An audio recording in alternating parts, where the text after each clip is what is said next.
For reasons that utterly escape everyone involved, you're listening to A Bipolar, a Schizophrenic, and a Podcast. Here are your hosts, Gabe Howard and Michelle Hammer. You're listening to A Bipolar, a Schizophrenic, and a Podcast. I'm the bipolar one, Gabe. I'm the schizophrenic one, Michelle. And today we have, Michelle and I are just excited. We have the best idea ever. It's a master debate. It's a master debate. We are going to play what I like to call the Suffering Olympics. The Suffering Michelle, Olympics. What are the Suffering Olympics? The Suffering Olympics is who's got it worse, me or Gabe? Clearly you, because you have schizophrenia. Oh, clearly you, because you're a ginger.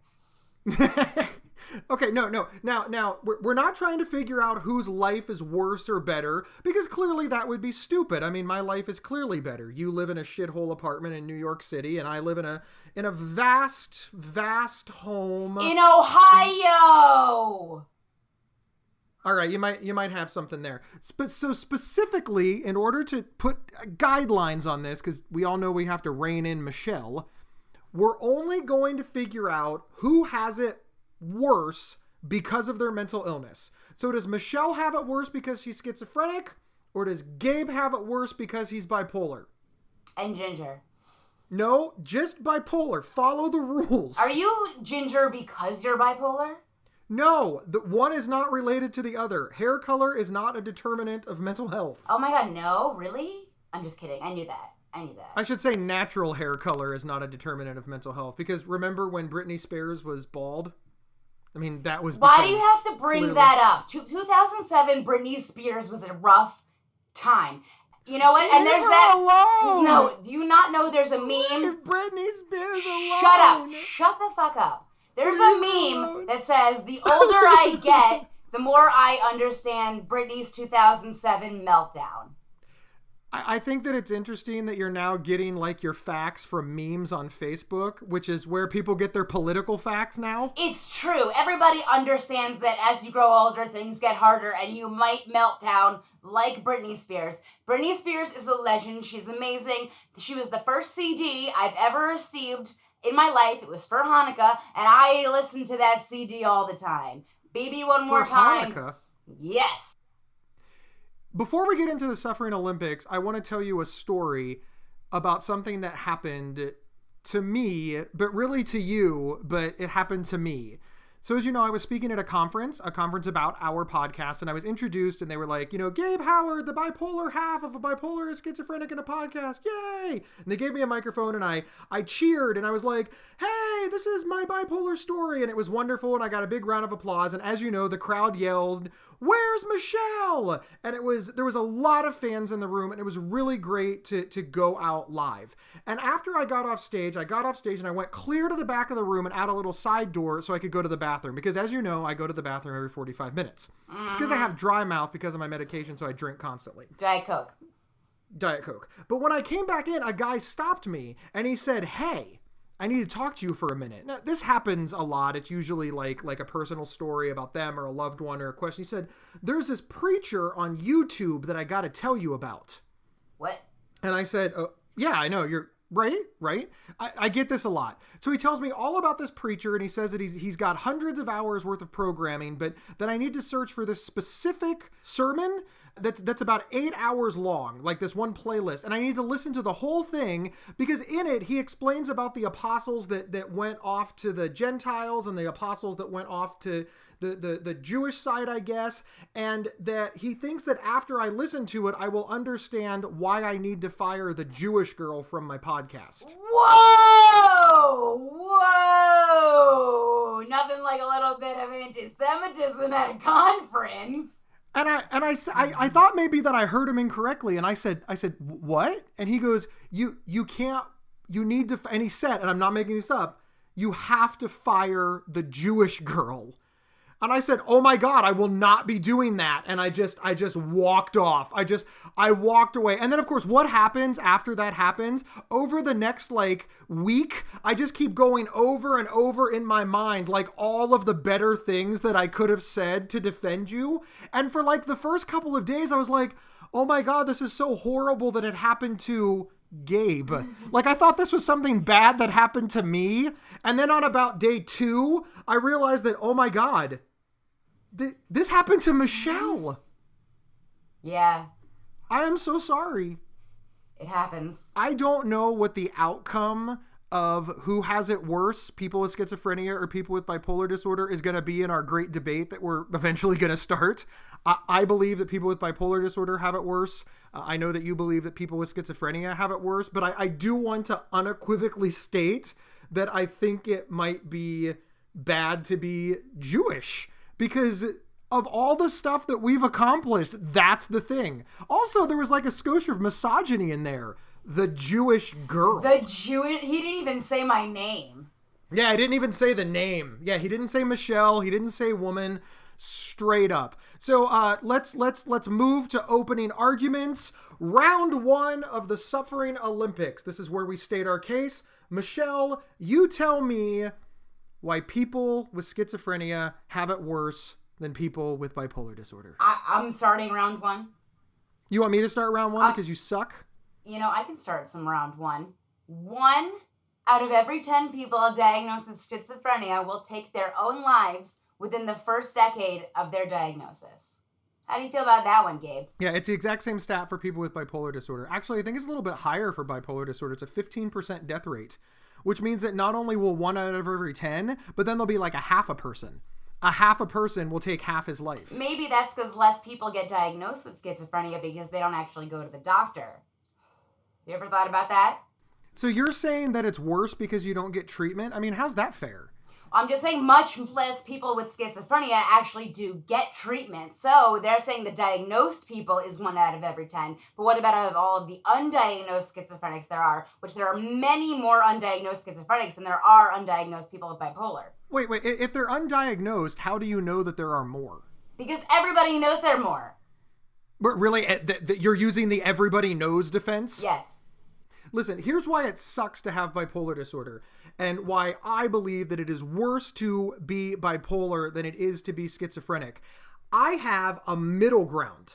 See, there's, bipolar disorder is extreme lows, I want to die, I'm worthless, nobody loves me, all the way to extreme highs, mania, I'm king of the world, I'm God, I'm better than everybody. But it's a spectrum illness, so sometimes I'll be right in the middle, and I'll be normal. I know, define normal, but I'll be well, I'll be good. And that's when I get the job, date the girl, save the money, rent the cool apartment, buy the car, all of the things that I lose when I become symptomatic. And in my mind, that is considerably worse than what people with schizophrenia go through, because you're just always sick. So you don't have anything to lose because you're constantly sick. That's not true at all. I've experienced all of that. I've been able to accomplish things, but I've also been able to completely ruin situations from being depressed or just being, too talkative. One boss fired me. He said I was too friendly. I was too chatty in the office. I was in too much of a good mood and chatty. And I was told that I was too friendly in the office. And I got in trouble at work because of that. But also, what if I wasn't friendly? What if I was too sad and I was miserable at work and I was unhappy? Then I would probably get fired for, not the right fit. You don't fit in. You're just too unhappy here. You're not happy. This is an aside to the Suffering Olympics. I want to call an audible and take a break. How schizophrenic can you be if you have a job? I mean, don't people with schizophrenia not work? Well, the thing isn't that why it's better? It's easier for you to get like help because schizophrenia is more serious. So that's why it's worse to be bipolar. No, because I tried to have so many jobs and lost so many jobs because my cognitive skills were so terrible. Oh, cry me a river. You know how many people have fired me, dumped me? Have you been married 3 times? Have I been married at all? Exactly. So the grandiosity of bipolar made me think that I could get married, and then those women left my ass. What about all the guys that just never called me back and just ghosted me? I mean, same deal, dude. It's ghosting. It's ghosting. But wait. You just stuck around with the girls and you hung out with them until they left you. What about the guys that saw me and then didn't want to see me anymore? They were like, I'm done. But why is that tied to schizophrenia and not your horrendous personality? My schizophrenia affects my horrendous personality, I guess. So you agree that it's a horrendous personality? Well, maybe I'm just not very dateable because of the schizophrenia. I second that. Okay, so we have established that both of us have depression though. So is that something that's in common with schizophrenia and bipolar, the depression part? I would assume that when you're depressed, you start thinking horrible things about yourself, right? Constantly. Yeah, and I'm paranoid constantly. And constantly, I've experienced extreme paranoia where I can't get out of bed because I'm thinking so many horrible things, and I'll start thinking back to years and years before where maybe a situation happened, or maybe I'm making it up and I'm making it the biggest deal, and I'm so horribly ashamed of it that I can't wake up and I can't get out of bed because I'm so ashamed of something that happened when I was 8 years old, and who cares anymore? Nobody remembers but me, yet I'm so ashamed I can't get out of bed because of it. I'm so okay, but that's paranoid. a draw. That's a draw then, because people with bipolar disorder can have that symptom as well. I as you know, I have horrible anxiety, horrible paranoia. I've had panic attacks. I've had all of those things. So that's even. We're just even. That doesn't make schizophrenia worse or bipolar worse. That's yeah. But have you ever just walked through a group of people and you think everybody in that group of people is all looking at you and staring at you and thinking what a horrible person you are? I'm a 6'3", 300-pound loud redhead. Yeah, but you don't. They are all staring at me. But what do you think? Are they thinking good things or are they thinking bad things? Do you think anybody thinks anything good about me ever? Yes. What do you think? Really? Okay, hang on. I'm going to put you on the spot. You cannot pause. You have to answer instantly. You cannot think. Name one good thing about Gabe Michelle. Go. He's very well spoken. Aww. So you're saying I talk a lot. Thanks. I'm not saying you talk a lot. I'm saying what you say actually can make sense. Can make sense. So it doesn't make sense. Doesn't always make sense. And I tell most you. Of the time I tell you when you don't make sense. I always tell you. You constantly tell me I don't make sense. But when you do make sense, I understand. You're looking down on me. Like, you had one thing that I thought I did good, but then you started, like, with the qualifiers. You can make sense. You babble because often. I tell did. you when you're bad. Because you did. You said, oh, so I say good things or I say bad things. Blah, blah, blah, blah, blah. You started talking yourself down. See, that's what you did in your bipolar thing. I gave you a compliment, and you're like, my compliment isn't even a compliment. Like, accept a compliment. So now you're mocking me because I don't feel like appreciated. I just can't stand it when people won't take a fucking compliment. Take a compliment. Oh, I'm gonna compliment you. Compliment me. You have more charisma than anybody I know. Oh, thank you. I appreciate that. I think that when you walk into a room and you open your mouth one time, I think people are drawn to you and they want to know what you're doing. It's a very nice compliment. I'm not sure how true that is, but I like that compliment. Really? I don't think so. You think so? Whenever we go anywhere, you draw a crowd. I think people are like, who's that loud bitch? Well, but why do you think that? Like, I said that you're charismatic and you think they think you're a loud bitch. No, I get charismatic, but I mean, when I walk into a room, I think that's, some people are like, oh, who's that? But then some people are like, oh my God, bitch, shut the fuck up.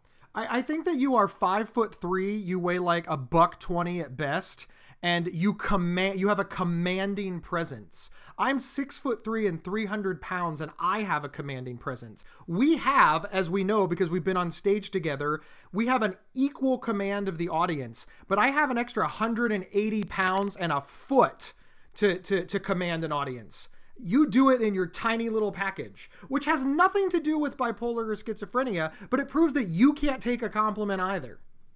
No, I can take a compliment. I said thank you. I never realized that, so I just was trying to clarify. Really? The award-winning podcaster, public speaker who has her own show that is growing, who has been in This Is My Brave, WebMD, who has had all of these accolades, didn't realize that she was charismatic and good at public speaking. Listen, I grew up being told to shut up all the time. So now that it's like weird that people want to listen to me speak, it's hard for me to accept that because I was so constantly told to shut up. Who hurt you, Michelle? I'm not naming names. You know, there's like a whole bunch of people like in both of our families listening right now that's like, don't say it, don't say it, don't say it, don't say it. She said it. We just edited it out. Now we've made other people paranoid. I said nothing. This episode is sponsored by BetterHelp.com. Secure, convenient, and affordable online counseling. All counselors are licensed, accredited professionals. Anything you share is confidential. Schedule secure video or phone sessions, plus chat and text with your therapist whenever you feel it's needed. A month of online therapy often costs less than a single traditional face-to-face session. Go to betterhelp.com/psychcentral and experience 7 days of free therapy to see if online counseling is right for you. betterhelp.com/psychcentral. Back to the task at hand. Isn't this stupid? We know people do this. Michelle, when I was first diagnosed, I went to support groups and I used to think, hey, at least I'm not as sick as them, or I'm sicker than they are. And that's why I developed the phrase suffering Olympics, because when I teach people this, I'm like, don't play the suffering Olympics.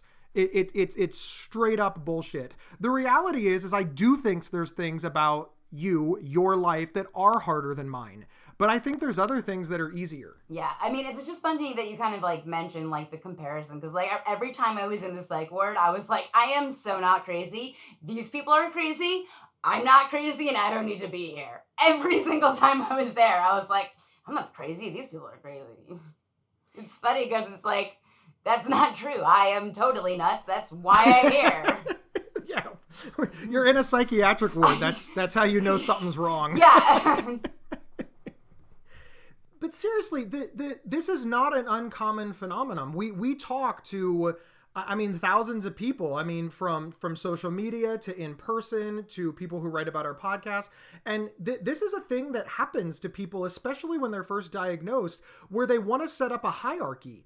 And I did it too. And you did it too. We're not just like judging people, but it's just, we have this idea that we try to figure out where we fit in.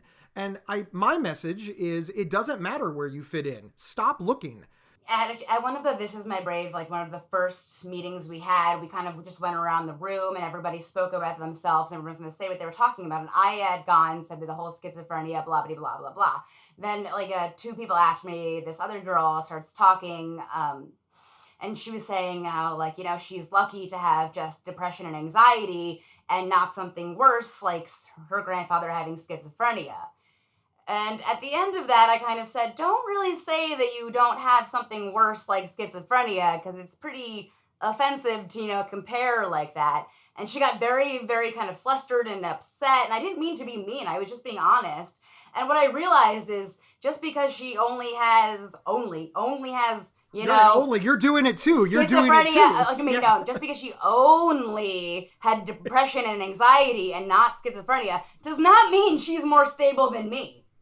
Because I was actually more stable than her, because I was told that night from the person that ran it that she called her up crying and felt so horrible about it and was like, should I quit? Oh, God. And just thought about it so much it made her so upset. So, I mean, I'm way more stable than she is, and she's not schizophrenic. You know what I'm saying? I'm choosing to hear that story as Michelle made somebody cry. But no, I know what you mean, because I get that way too. You are a great support to me, Michelle. We're a great support to each other. And way back when I was in the support groups, I used to think to myself, I'll self-disclose, I used to think to myself, thank God I'm not schizophrenic. Because I believe that all of the worst outcomes were people with schizophrenia. And I think that there are a lot. As a matter of fact, I know they are. There are a lot of bad outcomes with people with schizophrenia. So if you're trying to set up a hierarchy, I suppose the data does show that a schizophrenia diagnosis is, quote, worse than a bipolar diagnosis. But if you're the sick one, who cares? I mean, who cares? I've suffered from psychosis. We've both been depressed. We've both been suicidal. We've both been in the psych ward. We've both hurt our families. We've both been paranoid. We've both been delusional. But hey, at the end of the day, you're worse because your disease is called something different than mine. Yeah. And also, you know what gets me? I think I brought this up before. When you take an antipsychotic and then you tell someone that you take an antipsychotic and they go, you're psychotic? See, so that's the fascinating part to me as well. So we've got major depression, bipolar, schizoaffective disorder, schizophrenia, you know, anxiety disorders, OCDs, all of these mental illnesses and all things that deny people a quality of life. They interfere with the activities of daily living, which is how you end up with a diagnosis, and people are suffering because of it, and they're trying to get help. And when we get the help, the first thing that we do is want to make sure that somebody is worse off than us, or make sure that we're better off than somebody else, however you want to spin it. Well, what we should actually be doing And what I finally learned after literally years is I need to figure out what I have in common. And that's how I learned that, like, Michelle and I, you know, even though we have completely different diagnoses, even though we live in completely different cities, completely different states, we're different genders. Michelle is short, I'm tall. I don't know what that has to do with anything. Don't worry, I'm the Jewish girl. And Michelle is the Jewish girl, and I am not. Mm-hmm. We have so much in common. And if I would have thought to myself, because we don't have the same diagnosis, we have nothing to learn from each other, we would have not learned a lot from each other, and we never would have gotten around to doing this podcast, which I think would have been a tragedy. So I think that Michelle and I deserve some sort of maybe like an Emmy. What kind of awards do they give like for like podcasts? Like, we deserve that because we're so good. You think our podcast is that great? Listen, give me a fucking award. Okay, I'll give you an award. What are you gonna give me? It's gonna be the People's Court Choice Award. The People's Court. Instead of, like, you know how like television has an Emmy? So for podcasts, it should be like a Pemmy. A penny? A Pemmy. A Pemmy? Okay. A PEMMY. Why don't you just start that award and give the first one to yourself? Instead of a Golden Globe, it could be like a golden dining room table with microphones on it. Gabe, these jokes are really not funny. I'm going to fire the ginger, whatever religion you are, man. You can't fire me. But I See, need that would have to. been a better comeback to that guy. I should have said, I can't fire her. She's my partner. That would have been much better. No, you should have said, I can't fire her. She's the one who's in charge and she makes all the money. Well, I'm not going to lie to the guy. Well, you should have put me on a status of like that I'm better than you. Or like, you should have been like, she comes up with all of the ideas and does all of the editing and does all of the work. And she tells me what to say. And she helps me. She runs the whole thing. Should have said that. Again, you wanted me to lie to the guy in order to defend you. Yes. I don't think anything you said there was true. You've never made me say anything. We come up with the ideas together. You don't know how to edit nothing. Like for real. You don't even know how to like censor your own speech, let alone edit a podcast. You should have told him about the horns that I have. You should have been like, yeah, I had to file down her horns. But that's not because you're Jewish, it's because you're evil. Evil. Michelle, what is the takeaway? Why do people with mental illness spend so much time trying to figure out if they're sicker or not as sick as somebody else? I have a belief that it's because we want to feel better about ourselves, and it's easiest to do it at somebody else's expense. Like you said about, I'm not crazy. Because after all, if you're going to be in a psychiatric ward, at least you're not these people. Even though you were. Yes. We were. Yes. Yes, you're right. No, what you said is very, very accurate. People just compare themselves to other people to make themselves feel better. I mean, like they said in Mean Girls, you know, just calling somebody ugly doesn't make you any prettier. Calling somebody else stupid doesn't make you any smarter. And then calling somebody else crazy doesn't make you any more sane. I appreciate that you are getting your philosophical wisdom from god-awful movies. No, so my hat is... That was written by Tina Fey, excuse me. I do love Tina Fey, but sincerely, you have access to some of the greatest museums and literature in the entire country, and you just quoted Tina Fey. She sees Russia from her house. Okay, that's not funny. But, okay. It's funny! Mean Girls is the greatest movie that was ever made. I saw it when I was 16. I was the prime audience for it, and as I watched that movie, I've never seen something more accurate about my life on the screen. So shut up. You told me to shut up. Yeah, yeah, you can talk now. But you know that little quotey thing that I just said was genius. Is it genius? It was genius. Can you define genius? Me. Picture of me. I realize the Mean Girls probably didn't say this, but calling yourself genius also doesn't make you a genius. Michelle, do you have any words of wisdoms for the people before we get out of here? Please don't tell Gabe to fire me. All right, everybody. Well, we are going to head out of here. Remember, head over to iTunes or wherever you get this podcast and leave us a review. If you type in words, it definitely works better. Please share on social media, email your friends. Remember, this is the first podcast for people with mental illness, by people with mental illness. And as always, we are still selling the Define Normal t-shirts until we run out or make $1 million, whichever comes first. You can head over to store.psychcentral.com and buy your very own Define Normal shirt. It helps keep the show afloat. We will see everybody next week. I'm not crazy. You've been listening to A Bipolar, a Schizophrenic, and a podcast. If you love this episode, don't keep it to yourself. Head over to iTunes or your preferred podcast app to subscribe, rate, and review. To work with Gabe, go to GabeHoward.com. To work with Michelle, go to schizophrenic.nyc.